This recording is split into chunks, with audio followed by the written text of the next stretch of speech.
What is your name and what office are you running for? My name is Farhan CHAK, and I'm running to be the councillor in Ward tastawiyiniwak. Why are you running? I'm running because I believe I have something very different to offer what is happening right now on City Council. I think 70% of Edmontonians are unhappy with its direction. Now, this is not to say that all the councillors are failing to meet their commitments, but they're not gelling as a team, which is very obvious.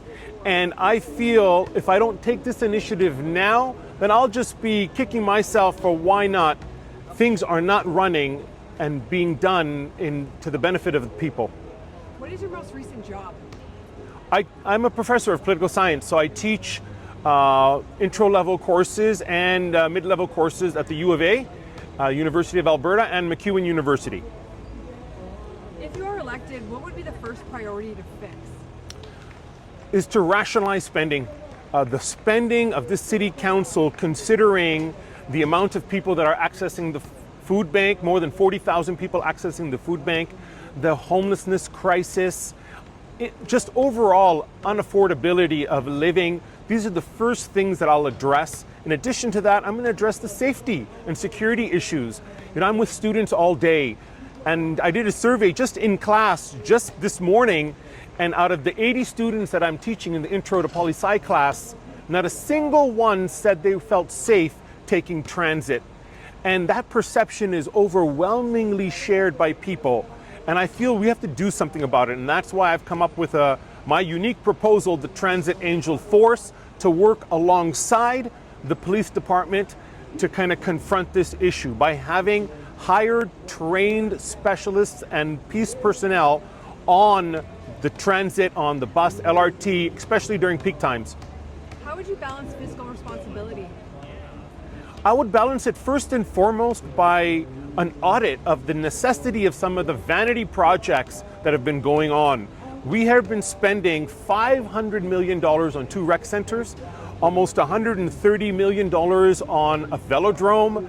These projects are catering to a select privileged niche in Edmonton society while neglecting the majority of people. I think intuitively most Edmontonians feel it, that the City Council is not working for their benefit. That's what I'm going to do different. That's what I promised to do different, that I am going to be working for the constituents in my ward and, of course, working for the betterment of this city. Construction along timelines are frustrating Edmontonians. What would you change, if anything, about how Edmonton plans and delivers these projects? You see, I would make it as such that if you have committed to offer a service within a certain time frame to the city of Edmonton and you have surpassed that, there should be penalizations. There should be harsh measures taken against those if they fail to meet several. Of course, circumstances do arise, but nonetheless, too often, too much, we're going over budget, we're missing deadlines, and nothing's happening about it. And at the end result is that people suffer. Fundamentally, the responsibility of leadership, and this is an ethos that if one doesn't have, I don't think they should be in public office. It should be to serve people, to take their responsibilities as their own. And I take this very seriously, and I take it to the point that I don't need this position. I'm a professor of political science. I have 2 books published. I am called as a consultant and a leadership consultant in a variety of different ways, but this is a unique calling. I feel it's not being done properly. I feel that we're all suffering because of the property taxes, because of the expense, the lack of affordability. So I am here right now, and I feel it's important to take this initiative and to tell people that if you want these to change, your best bet in voting in someone like me. How would you make Edmonton safer? First, when it comes to transit and when it comes to the safety on transit, as I'd mentioned, I would initiate a policy and coordinate with our partners in the city with the Transit Angel Force. In addition to that, I would encourage neighborhood watch. This is something that happened when I was a child here growing up, and the communities, they knew one another, they knew their neighbors, and it was done in a very friendly, get to know one another kind of way. I would encourage this type of community-led initiatives because people are less likely to commit crimes against people that they know or know them. In addition to that, let's not take out the role of mental health and other factors that are contributing to the lack of safety overall and the crime. We need to address this in a multifaceted, complex way bring all the stakeholders on board, including social workers, but this is not just a policing issue.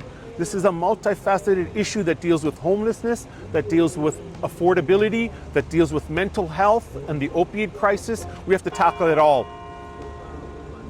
Where do you stand on infills and what is the path forward?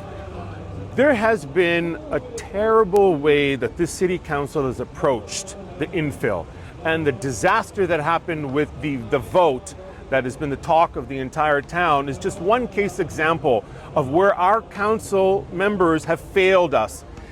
People are unhappy that if in mature neighborhoods, these buildings are up with eight units in a single block, there's parking issues, there's all kinds of issues that arise. We need to limit it, we need to reach out, have a flexible policy because we do need more homes, but we need to have an intelligent way in which we work with the city, with the private land of the city, and deal with public-private partnerships to kind of encourage these, I wouldn't say cheap, but low cost and affordable housing units to address this. We don't need more expensive buildings. We need the affordability. We need to look at the context of where they're going up. We need to include the stakeholders in those communities.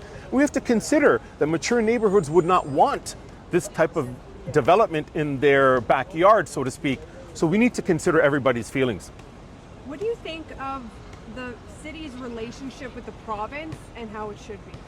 Look, I always believe in collaboration, so I don't think it's healthy for anyone to have a combative relationship at all. But nonetheless, municipal politics is its own, and we should make sure that the province knows where it can share its insights and where it should step back and leave it.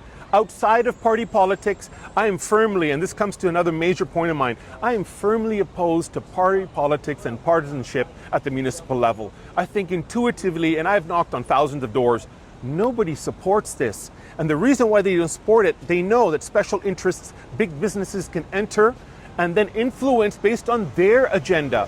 And businessmen are primarily drawn by profit. And politicians' genuine statesmanship is moved on the principle of service, servant leadership, and looking out for people, making sure that their needs are met. That's what I promise to do. What is your vision for Edmonton? Oh, it's a great city.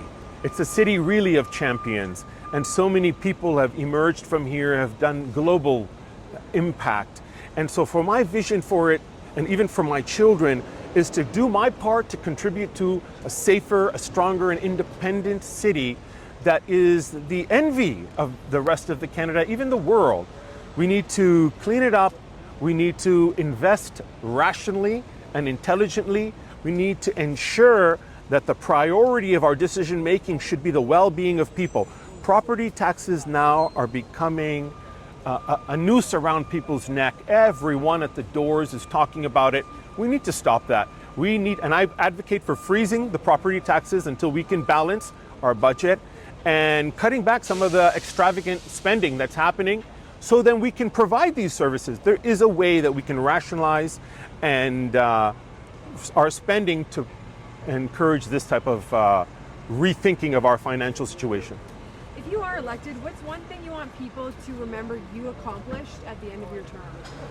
I don't think we should own any of our accomplishments. I truly believe that what I would want them to remember is that I never allowed, at least I put up a fight against anyone that tried to take advantage of them, anyone that tried to bully people. I think fundamentally I feel very deeply about social justice, and I feel very deeply about those that are in positions of power and privilege when they abuse those who are not. And that is something very much a part of my being. And if anything, I would want them to remember that at the end of the day, he stood up for us. He did what he could to make sure that the big corporations, the big businesses are not going to get rich off the backs of the working families and people who end up paying more for their extravagance.